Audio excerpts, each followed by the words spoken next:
হাসরের মাঠে যখন সারা দুনিয়ার সমস্ত মানুষ জীবিত হয়ে দাঁড়াবে, এর বিবরণ অনেক অনেক অনেক লম্বা, অনেক লম্বা।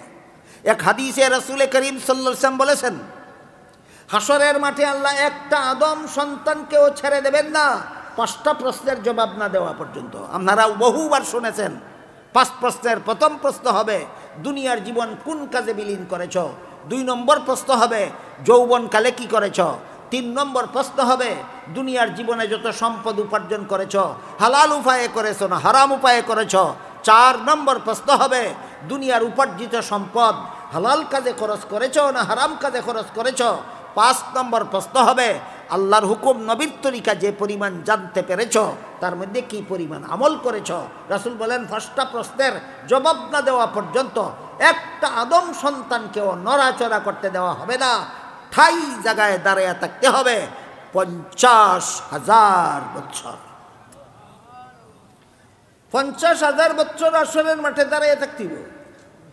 অন্য হাদিসে রাসূল করিম সাল্লাল্লাহু আলাইহি ওয়াসাল্লাম বলেন, আকাশের সূর্যে বর্তমানে যে পরিমাণ হিট আছে, যে পরিমাণ তাপ আছে, এর থেকে 70 গুণ তাপ বাড়াইয়া দিয়া বিজ্ঞানীরা কয় পৃথিবীর থেকে সূর্যটা 9,30,00,000 মাইল দূরে আছে। কত দূর? আল্লাহ রাসূল বলেন সেই সূর্যটাকে হাসরের মাঠে দাঁড়ানো মানুষের মাথার আদাত উপরে রাখা হবে। আদাতে কত ইঞ্চি হয়? 9 ইঞ্চি। 9 কোটি মাইল দূরের সূর্য হাসরের মাঠে দাঁড়ানো মানুষের মাথার 9 ইঞ্চি উপরে রাখা হবে। এই তাপে না 70 গুণ বর্ধিত অবস্থায়, 70 গুণ বর্ধিত অবস্থায় হাসরের মাঠের মানুষগুলি জলে পুড়ে ছাই হয়ে যাওয়ার কথা, শুধু আল্লাহর কুদরতি ব্যবস্থায় জীবিত অবস্থায় দাঁড়িয়ে থাকবে।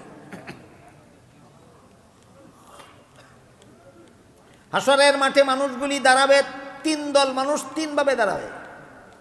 এক দল মানুষ বেঈমান কাফের, তারা হাসরের মাঠে 2 পায়ে দাঁড়াবে না, 2 পা উপর দিকে দিয়া মাথা নিচ দিকে দিয়া চেহারার উপর দাঁড়াবে। মনে রাখবেন, হাসরের মাঠে বেঈমানেরা পায়ের উপর দাঁড়াবে না চেহারার উপর দাঁড়াবে? পা থাকবে উপরের দিকে, চেহারা থাকবে নিচের দিকে, এই অবস্থায় দাঁড়াবে হাসরের মাঠে বেঈমানেরা। সাধারণ মুমিন মুসলমানেরা হাসরের মাঠে 2 পায়ে দাঁড়াবে, মাথা উপর দিকেই থাকবে। আর আল্লাহর খাস বান্দা যারা ওলিয়া উলিয়ারা হাসরের মাঠে পায়ের উপরও দাঁড়াবেন না, চেহারার উপরও নয়, বাহনের উপর বসা অবস্থায় হাসরের মাঠে আল্লাহর বন্ধুগণ অবস্থান করবেন। কত দল মানুষ হাসরের মাঠে কতভাবে থাকবে? 3 দল মানুষ 3 ভাবে থাকবে। এবার বুঝা থাকলে বলুন, আল্লাহর ওলিগণ চেহারার উপর দাঁড়াবেন না পায়ের উপর দাঁড়াবেন না বাহনের উপর আরোহিত অবস্থায়? বাহনের উপর আরোহিত অবস্থায়। এখানে প্রসঙ্গক্রমে চলে আসে আল্লাহর ওলি কারা, আজকে বলতে পারবো না, অন্য কোনো দিন আলোচনা প্রসঙ্গে আসলে ইনশাআল্লাহ পরিষ্কারভাবে আমি আপনাদেরকে বলে দিব আল্লাহর ওলি কাদেরকে বলা হয়, জানা দরকার। না, আপনারা না জানার কারণে যত সব বন্ড পীর ফকিরের দলকে আমাদের সমাজের কিছু মূর্খ মুসলমান আদৌ পর্যন্ত ল্যাংটা সারে আল্লাহর ওলি মনে করে।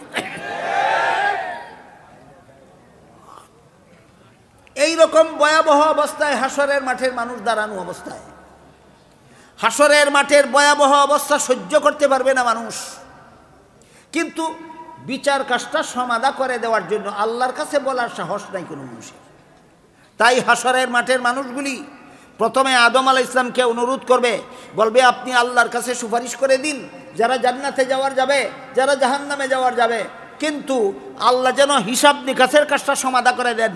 আদম বলবেন আমার সাহস নাই, আদম বলবেন আমার সাহস নাই। নূহ আলাইহিস সালামকে হাসরের মাঠের মানুষ অনুরোধ করে বলবে আল্লাহর কাছে সুপারিশ করে দিন, হিসাব নিকাশের কাজটা যেন আল্লাহ সমাধা করে দেন। নূহ নবী বলবেন আমার সাহস নাই। ইব্রাহিম আলাইহিস সালামকে হাসরের মাঠের মানুষ বলবে আল্লাহর কাছে সুপারিশ করে দিন, হিসাব নিকাশের কাজটা যেন আল্লাহ সমাধা করে দেন। ইব্রাহিম নবী বলবেন আমার সাহস নাই। মুসা আলাইহিস সালামকে অনুরোধ করবে, তিনিও বলবেন আমার সাহস নাই। ঈসা আলাইহিস সালামকে অনুরোধ করবে, তিনিও বলবেন আমার সাহস নাই। অনেক লম্বা কাহিনী। আদম কেন বলবেন সাহস নাই? কারণ উল্লেখ আছে হাদিসে। নূহ নবী কেন বলবেন সাহস নাই? কারণ উল্লেখ আছে হাদিসে। মুসা নবী কেন বলবেন সাহস নাই? কারণ উল্লেখ আছে হাদিসে। ইব্রাহিম নবী কেন বলবেন সাহস নাই? কারণ উল্লেখ আছে হাদিসে। ঈসা নবী কেন বলবেন সাহস নাই? কারণ উল্লেখ আছে হাদিসে।